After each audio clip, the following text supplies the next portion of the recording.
Welcome back to the channel, guys, and today we are talking about alternative assets, which include bourbon, Bitcoin, and Pokemon cards. I know as crazy as that seems, but a lot of these over the years have become valuable, and in today's world of unknown inflation, it is good to have some of these items around just because they're fun to collect and because they hold value. And here's to that. Cheers. As much as I love the Buffalo Trace Distillery, they provide the most overhyped bourbon, yet most collectible because people are willing to pay a premium for these bottles. So coming in at number one basically for them is this bottle of Blanton's. Love the bottle, very stylish, comes with a nice little horse on top, but they make it seem very scarce, thus bringing the price up, which if anybody knows supply and demand economics, scarcity increases prices, like Bitcoin. So this bottle of Blanton's typically goes for about $65 MSRP, but at your local liquor stores, it goes for about $65 MSRP, but at your local liquor stores, you can probably find it for $200. Even online, on the online liquor stores, you can find it for between $150, $200. I've seen it as high as $350. Not worth it. Great drink, but I love to collect it more than I drink. My favorite drink, Maker's Mark. A lot of these bottles can't be found on shelves that often, and that's when state lotteries come in hand. Specifically Pennsylvania, in which runs a yearly lottery, in which my friend picked up a bottle of Old Forester Birthday Bourbon, 2020 edition. Now, this is just notable because this is just a bad year in general. But this bottle was picked up at MSRP at about $150 to $200, but on the secondhand market is valued at about $1,500, which is crazy that it holds value. There's no motivation to drink this because I find that a $30 bourbon is satisfying. I'll go out to a restaurant to see if they ever have a bottle of Old Forester. As crazy as this hobby seems, it is definitely a conversation piece about all the bourbons, and it just looks nice. You know, the nice brownish tints that add a little bit of character to the house. Especially bottles like this, in which are barrel selects or single barrels, in which a store may pick up to just kind of brand it themselves. And this is an Eagle Rare Joel Osco edition. I have a Weller Woodman's edition in there. Basically, the store comes up with a bottle and they have a barrel, and they tap from that barrel every year or so. So it's good, you know, especially this is a 10-year bottle. I probably will never open it. I have just regular bottles of this, but picked it up for $20, probably on the secondhand market. I mean, it goes $50, $100. Typical bottle Eagle Rare you can pick up for about $35, but I've seen it as high as $100 to $120. Great bottle, but Russell's Reserve 10-year, I think, takes the cake on that one. So minor flex on my small bourbon collection, although it's not that impressive and doesn't hold as much value as some. I'd recommend checking out the $7 million bourbon collection by Real Bourbon Talk, where he goes through an entire cellar in Oklahoma, I guess it is, that this guy has literally $7 million worth of bourbon and scotch collected throughout the times, you know. He pointed out that a bottle of Weller bought in the 80s for like $20 is now valued at about, you know, $2,000, which is crazy because not only is it collectible, but it holds value, and for the most part, you could find a buyer for it. Although technically, peer-to-peer, we cannot sell bourbon without a liquor license, there are always people to be friends with to transact with. The secondhand market is definitely a ruthless place. You know, buyer beware. There's a lot of scammers out there, and there's a lot of overpriced bourbons not willing to pay for, such as $200 for Blanton's at this point. Unless,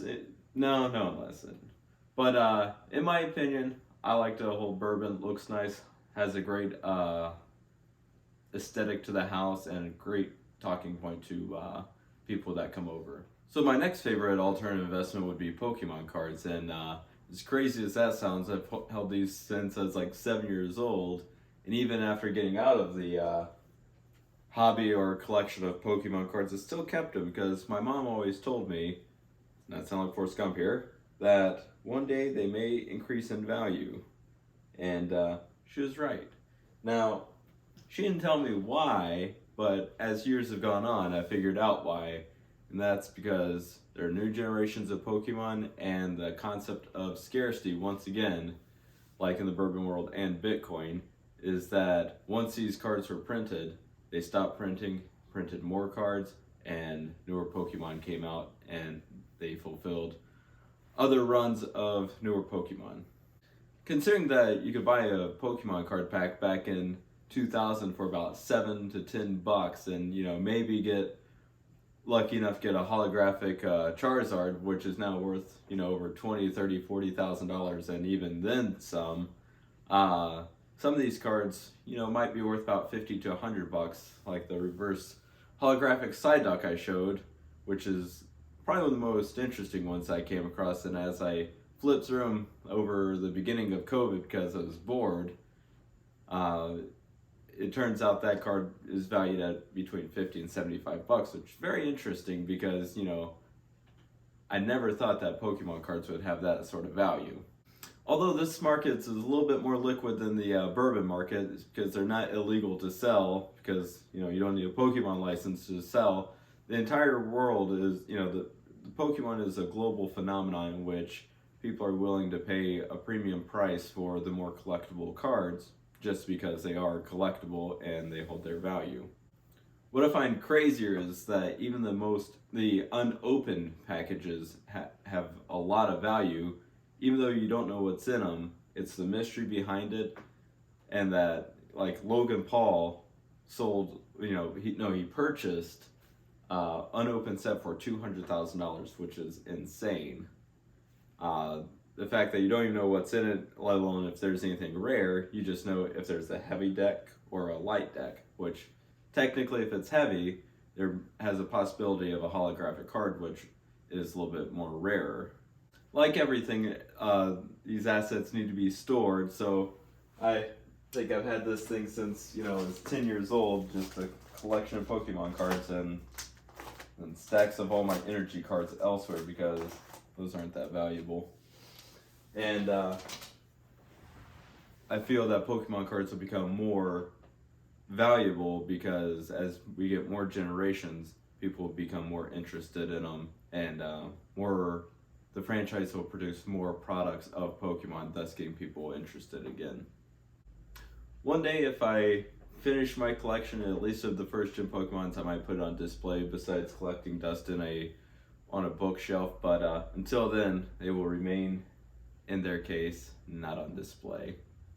Last but not least, my favorite asset of Bitcoin.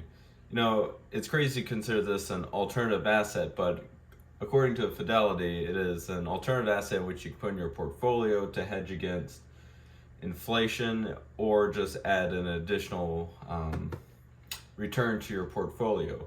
They stated that if you put an additional 3% of Bitcoin into your portfolio, you get double your annual return from your typical 7% to about 15%, which I found interesting because 3% is not a lot. That's literally $3,000 on top of a $100,000 portfolio. And to maximize your return from 7 to 15% annually with rebalancing and everything is a very unique feature. Although the volatility is not so popular, it's definitely not for the weak-hearted. Once again, that the value is given by this is considered because it's scarcity. There's only 21 million Bitcoin in the world, and a handful of those, like 3 million, are lost forever, and 1 million is owned by Satoshi Nakamoto, in which nobody knows who he is, whether he's alive or not. Granted, it is a lot easier to onboard on Bitcoin than a lot of these products, like Pokemon cards that have been collected for years, or Bourbon that you have to find every so often. Bitcoin can be bought and sold on any trading platform such as BlockFi, in which you can find a description in the link down below and get up to $250 on your first transaction of Bitcoin. This is definitely an asset that I can get behind because I've held it since December 2017. I bought at the top of the last bull market and rode it all the way down and then rode it all the way back up and slowly riding it back down, but I still have high hopes for Bitcoin considering that inflation is still coming in at 7% and that this is the key to hedge against inflation. It is definitely something to hold on to considering the environment we're in. Although market predictions, price predictions are out the door at this point, Fidelity has placed a $1 million price prediction on it by 2029, which would place the market cap at $25 trillion, which is kind of outrageous, but considering that the derivatives market and everything, real estate, gold, any precious metals, is way over $2 quadrillion, which is unfathomable to even think about. There's not enough liquid cash to produce that, though, thus why we are probably sitting on a bubble. A $25 trillion market cap is not that ridiculous, putting Bitcoin at $1 million per token. In the current market climate that we are facing right now, especially in the past week or so of uncertainty on rates and everything, and literally the market just short of crashing and going into a bear market, Bitcoin is definitely a nice hedge, although it's been dropping too. It's something possibly pick up cheap and add to the portfolio, but don't invest more than you're willing to lose. With that said, thanks for watching, guys. Don't forget to hit that like and subscribe button, and